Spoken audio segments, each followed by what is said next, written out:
खरंच एक स्त्री एका स्त्रीचा संसार उद्ध्वस्त करू शकते बर का. कसं, आज मला नाशिकवरून एक ताईनं कॉल केला होता. ताईचे 2:30 वाजल्यापासून कॉल चालू होते, पण मी तेव्हा कामात व्यस्त होतो.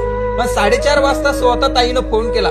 म्हटले दादा फक्त 5 मिनिटं तुमचा वेळ हवाय. म्हटलं बोला ताई, आता मी फ्री आहे. ताईने सांगितलं दादा माझा हसता खेळता संसार होता हो.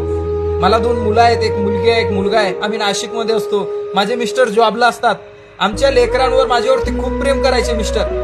पण गेली 3 महिन्यापासून माझ्या मिस्टरांचं घरात लक्ष राहत नाही. माझ्यावरती प्रेम कमी झालं. माझ्या लेकरांचा तिरस्कार करतात, रागराग करतात. माझ्याशी छोट्या छोट्या गोष्टीवरून भांडतात. मग मला असं कळायला लागलं की हा माणूस असा अचानक का वागायला लागला 3 महिन्यापासून. तर मी त्यांच्या आयुष्यात खोलवर जाण्याचा प्रयत्न केला.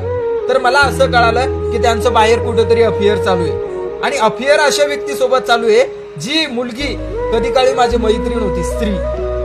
आणि त्या स्त्रीनं, त्या मैत्रीनं माझा हसता खेळता संसार उद्ध्वस्त केला. खरंच एक स्त्री एका स्त्रीचं आयुष्य उद्ध्वस्त करू शकते. तिला तिचं सुख बघवत नाही. त्यामुळे हे बघा, याला प्रेम म्हणता येणार नाही, याला मानसिक रोग म्हणता येईल. कारण की एखाद्याचा संसार आहे, त्याची लेकरं बाळ आहे, तरी तुम्ही त्या व्यक्तीला प्रेमाच्या जाळ्यात अडकवता. याच्या इतकं पाप कुठं फेडणार आहे तुम्ही. त्यामुळे माझं प्रत्येकाला विनंती आहे, कुणाचाही हसता खेळता संसार उद्ध्वस्त करू नका. कुणाच्याही लेकरा बाळाचं आयुष्यातलं सुख हिणवू नका. कोणत्याही स्त्रीचं सुख हिरवू नका. नाहीतर आयुष्यात तुम्हाला कुठंच फेडता येणार नाही एवढं पाप.